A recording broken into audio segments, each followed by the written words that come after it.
मैं हूं धर्मवीर सिंह देओल और आप सबका इस यूट्यूब चैनल पे बहुत बहुत स्वागत करता हूं।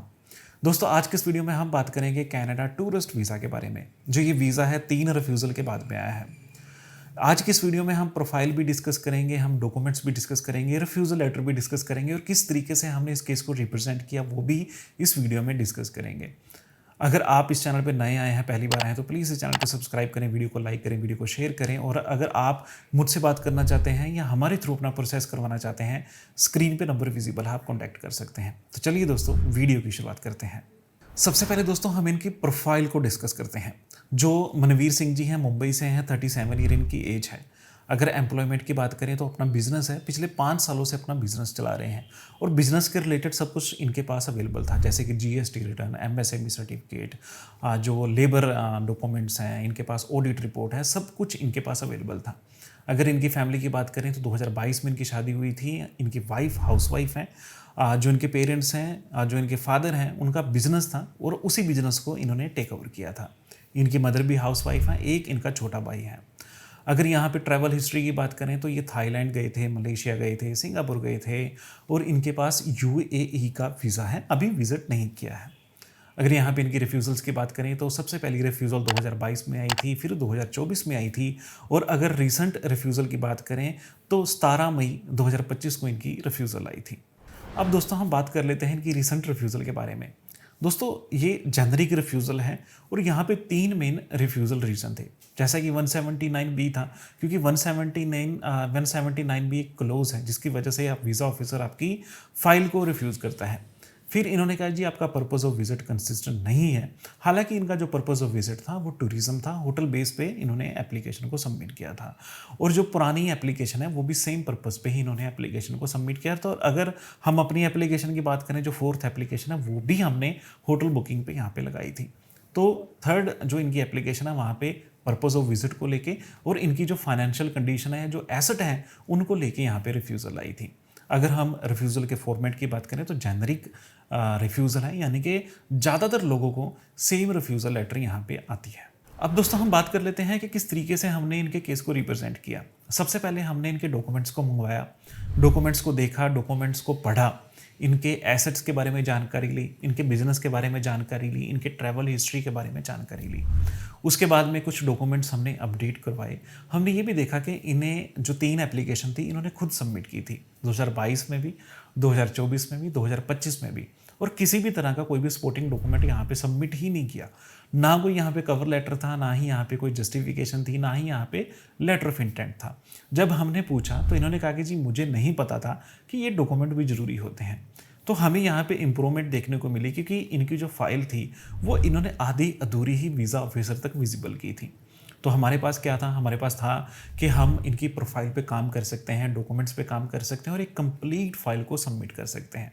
उसी तरीके से हमने काम किया, इनके टाइज को बताया कि क्या क्या रीज़न है, फैमिली है, बच्चा है, बिजनेस है, उसकी वजह से ये वापस आएंगे। फाइनेंस को बताया कि इनके पास प्रॉपर्टी है जिस घर में ये रह रहे हैं, इनके पास वहाँ पे एग्रीकल्चर ज़मीन है, इनके पास इन्वेस्टमेंट है, वाइफ के पास इन्वेस्टमेंट है, तो काफ़ी यहाँ पे इनके पास एसेट है। सीए रिपोर्ट, प्रॉपर्टी वैल्यूएशन हमने दोबारा क्रिएट करवाई, क्योंकि पहली जो रिपोर्ट थी वो फॉर्मेट में नहीं थी। जब दोस्तों आपकी डॉक्यूमेंट्स हैं वो फॉर्मेट में नहीं होंगे तो वीज़ा आने के भी कम चांसेस होते हैं।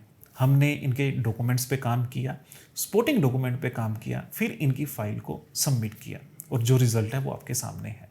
अब दोस्तों हम बात कर लेते हैं डॉक्यूमेंट्स के बारे में। तो हमने इनके सारे के सारे की डॉक्यूमेंट्स को सबमिट किया, जैसे कि इनका पासपोर्ट है, पैन कार्ड है, आधार कार्ड है, आईटीआर है, बैंक स्टेटमेंट है, CA report, property valuation report, इनके जो एजुकेशन डॉक्यूमेंट्स हैं, इनकी जो ट्रैवल हिस्ट्री डिटेल है, सब कुछ हमने यहाँ पे सबमिट किया था। तो बेसिक जो डॉक्यूमेंट्स हैं, अगर आप डिटेल जानना चाहते हैं तो मैंने डिस्क्रिप्शन में जो डॉक्यूमेंट्स हैं उनकी एक लिस्ट दी है, आप उसे देख सकते हैं, पीडीएफ है, आपको आसानी होगी डॉक्यूमेंट्स को देखने में और डॉक्यूमेंट्स को समझने में। तो सारे के सारे की डॉक्यूमेंट्स हमने यहाँ पे सबमिट किए। बिजनेस के सारे डॉक्यूमेंट्स हमने सबमिट किए, जैसे कि इनकी आईटीआर है, इनके जो एमएसएमई सर्टिफिकेट है, जीएसटी सर्टिफिकेट है, इनकी ऑडिट रिपोर्ट है, सेल बिल है, परचेज बिल है, हर तरह का यहाँ पे हमने बिजनेस रिलेटेड डॉक्यूमेंट भी सबमिट किए। सपोर्टिंग डॉक्यूमेंट में कवर लेटर है, लेटर ऑफ इंटेंट है, जस्टिफिकेशन है, टाइस लेटर है, टाइस डिक्लेरेशन लेटर है, रिफ्यूज़ल के जो रीज़न है, फैमिली की डिक्लेरेशन है, काफ़ी कुछ यहाँ पे सबमिट किया था। और इतने डॉक्यूमेंट सबमिट करने का रीज़न ये था क्योंकि इनके पास रिफ्यूज़ल थी। और इनका जो पर्पस था वो टूरिस्ट था। तो 3 रिफ्यूज़ल के बाद 2025 में अगर आप वीज़ा चाहते हो तो आपको अपनी फ़ाइल को अच्छे तरीके से ही रिप्रेजेंट करना होगा। तो ये डॉक्यूमेंट हमने सबमिट किए थे। अब काफ़ी लोग ये भी सोच रहे होंगे कि इतने डॉक्यूमेंट्स मेरे पास तो होंगे नहीं। तो आप एक बारी पीडीएफ देखें, उसमें ज़्यादातर डॉक्यूमेंट्स हैं वो आपके पास हमेशा अवेलेबल होते हैं। सिर्फ और सिर्फ CA report, property valuation report, bank statement, bank balance certificate, ये 4 ऐसे डॉक्यूमेंट हैं जो आपको बाहर जाना पड़ेगा, बैंक जाना पड़ेगा, सीए के पास जाना पड़ेगा, प्रॉपर्टी वैल्यूएटर के पास जाना पड़ेगा। उसके अलावा सारे के सारे डॉक्यूमेंट्स आपके पास होते हैं। एक बारी पीडीएफ चेक करें, उसके बाद में डॉक्यूमेंट्स के बारे में लिस्ट बनाएं कि क्या क्या डॉक्यूमेंट आपके पास अवेलेबल है।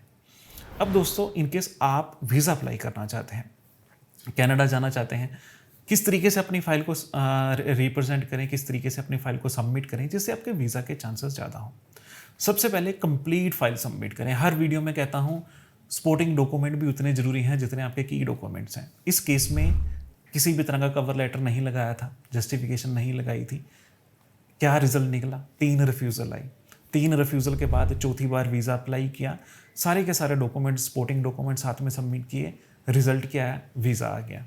अब 3 बार, मान लीजिए कि अगर आप किसी भी कंसल्टेंट को हायर नहीं करते, खुद अपनी फाइल सबमिट करते हैं, आपने एम्बेसी फीस तो पे की है ना, वहाँ तो पैसा आपका लगा ही है।